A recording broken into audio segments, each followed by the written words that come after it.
friends, today it's time for another ebook and arc haul.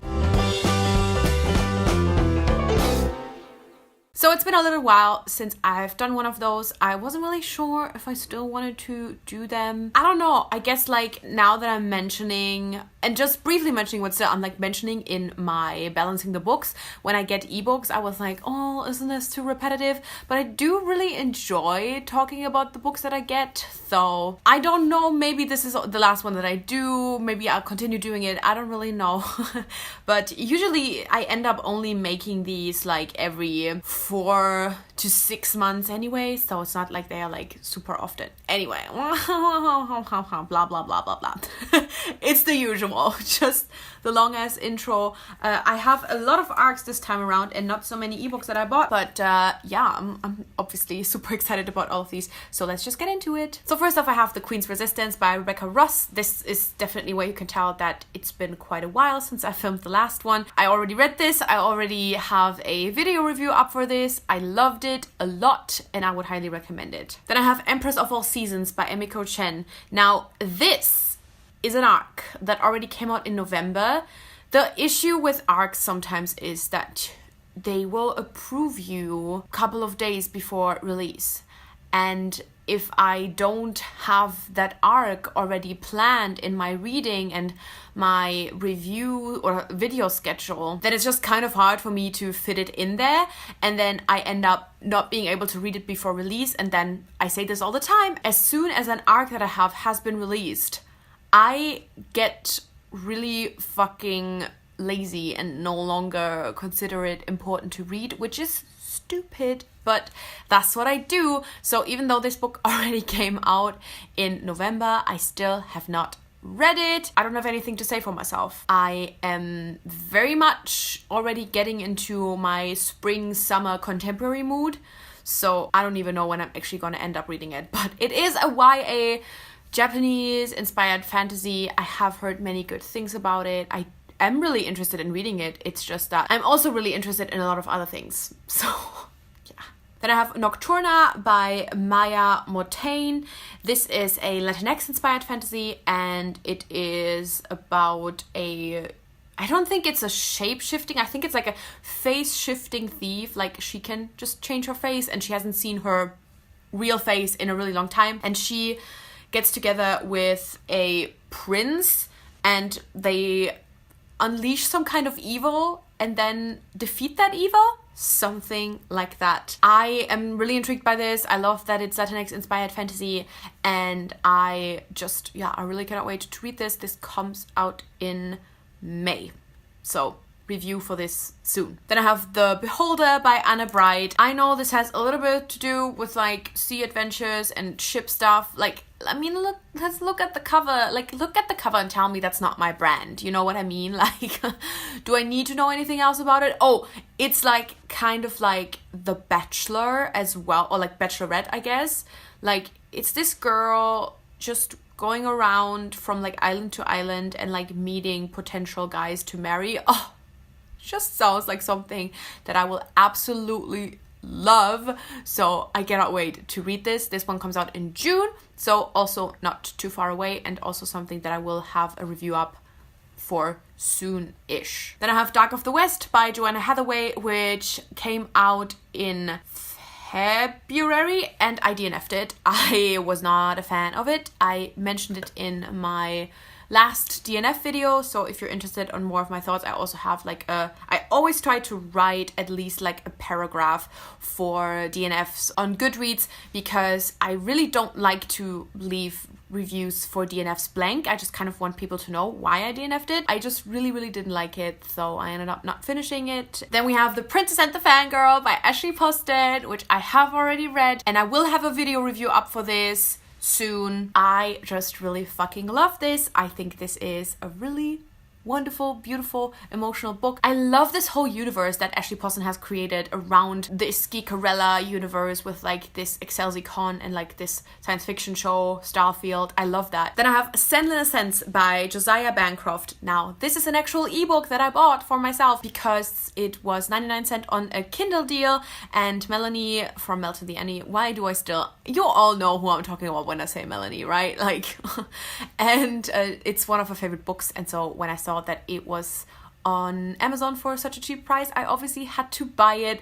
It sounds super intriguing. I am a little bit intimidated by it, but I also do want to try and read it super soon. Then I have The Confectioners Guilt by Claire Luana. This was actually free on Kindle. I saw this on Instagram. Someone talked about this on Instagram, I think because the sequel or the final book in the series just came out. This has to do with like baking and magic. And like, I love that so much.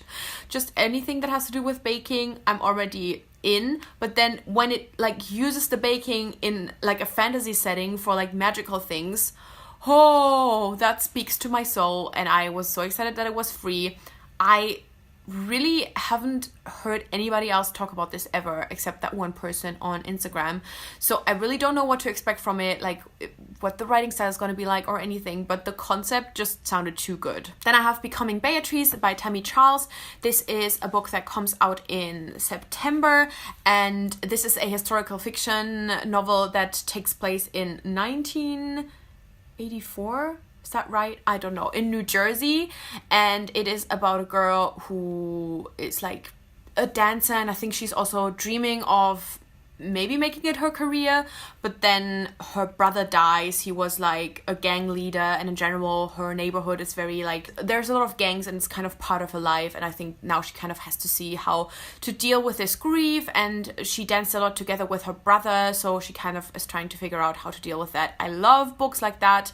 I love books about dance, and I love when you kind of have to look at this relationship you have to this thing that you love again because it connected you to another person that you're now grieving. I just really love these kinds of books, so I am incredibly excited for this one, but it will be a little while until I read it because it comes out in September, you know. Then I have Kingsbane by Claire Legrand. This is the sequel to Furyborn, which I enjoyed in some parts and didn't enjoy in other parts, but at the end of the day I was still intrigued enough to want to continue on with the sequel. So when I saw that it was on Edelweiss, I just had to request it. Although really I need to probably reread Furyborn before I head into Kingsbane, which I genuinely don't really have time to do that with all the other arcs because this is coming out in May. So it's another one that I will have a review up quite soonish. We'll see. I'm not really in the mood to reread Furyborn either, so who knows, but I'm super excited to dive into this one. I have a lot of hopes for this sequel, so let's see how that goes. Then I have Waves by Ingrid Chabert. That's kind of how I want to pronounce this because I know it's a French author, but this is a graphic novel that comes out in May, and it is translated from French. Duh. I already read this and loved it. It is a graphic novel about a woman in a female-female relationship having a miscarriage, and it's just incredible. Like, it's obviously very sad and very tough to read, but the art is beautiful and just really is able to make you feel and understand what this character is going through. It's just incredible. I would highly recommend it. Then I have Of Ice and Shadows by Audrey Colthurst. I am so excited about this. This is the sequel to Of Fire and Stars, and I didn't love Of Fire and Stars. It was a 3-star read for me, but even when I read that, I was like, there's so much more potential. I want to explore this world so much more. The fact that we're now actually getting a sequel just has me so excited. And obviously, Ink Mistress by Audrey Colthurst was my favorite book of last year. So, you know, I think that she has really progressed as a writer. And so I just absolutely cannot wait for this one.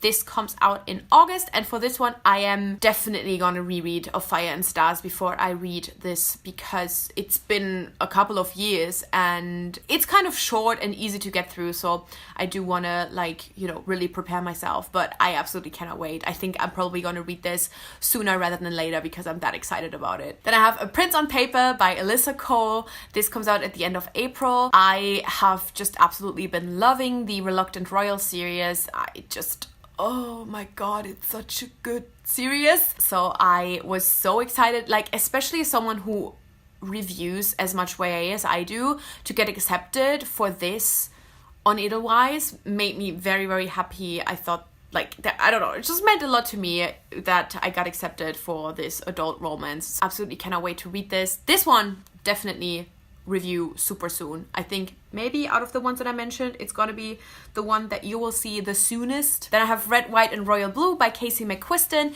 This comes out in May as well. Oh, there's so many May releases, help. But I mean, I've heard nothing but amazing things about this. It is a new adult contemporary. It takes place in a world where the president after Obama is a female president. Her son is kind of faking a friendship with the Prince of Wales, but then they end up falling in love. I'm super excited about this one because really, like, I don't even think I've seen anybody give it anything lower than a 5 stars. Like, just everybody loves it, and I think I will do too. So I was super excited to get accepted for this arc, and meant quite a lot to me. Then I have The Lost Coast by Amy Rose Capetta, another one that I was just so excited to get accepted for, especially because this was a NetGalley, just as Red, White and Royal Blue, and being an international reviewer on NetGalley has been really shitty since they kind of changed things around. So the fact that I could even request it meant a lot, and then I even got accepted, so that was just amazing and made me very happy. Especially Candlewick, I've definitely requested books from them before and never got accepted, so this kind of just feels like progress, and it makes me just so happy.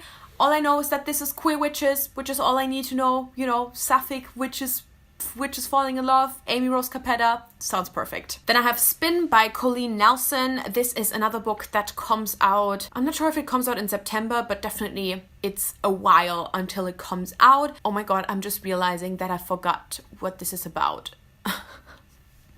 I requested it so recently. Oh my god. But I think it was just one of those books where I was like, oh, it's about music. Request. I read the synopsis, okay? Trust me. But you know I'm forgetful. Usually I write down notes anyway, but for this one I was like, oh, I trust myself because I just requested it a little bit ago, so I should remember, right? Yeah, I don't. Then I have Theatrical by Maggie Harcourt. This is an ebook that I also bought in a Kindle deal, and this is a book I think that came out last year, and I read Maggie Harcourt's, what was it, Unconventional, and really enjoyed it. So I was super excited about this one because of the author, but also because it obviously has something to do with theater, which is always great for me. And when I saw there was like 99 cents on Amazon, I bought it, and I do hope to read this soon because, as I said, like, there's just a lot of things that are really, you know, dragging me towards reading it, the author, the themes. So I hope this does not, did I say it? Like, I had this great sentence the other day. I hope it doesn't drown in the endless ocean of my TBR, something like that. I really don't want that to happen with this book. And then finally I have The Sword and the Dagger by Robert Cochran. I still don't know if that's how you pronounce the name.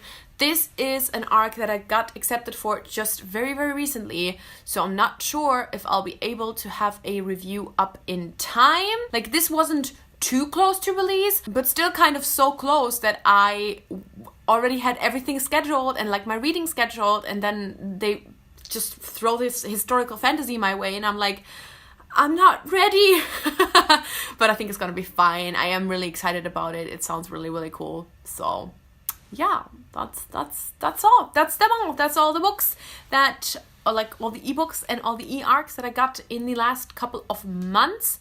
And as I said, I'm not sure if I'm gonna continue doing this whenever I feel like it, maybe. I really don't know, but I think nobody is like sitting there like, when's the next ebook haul coming out anyway, right? Like, okay, anyway. And if there's anything, well, that was a strange laugh. That was not my laugh at all.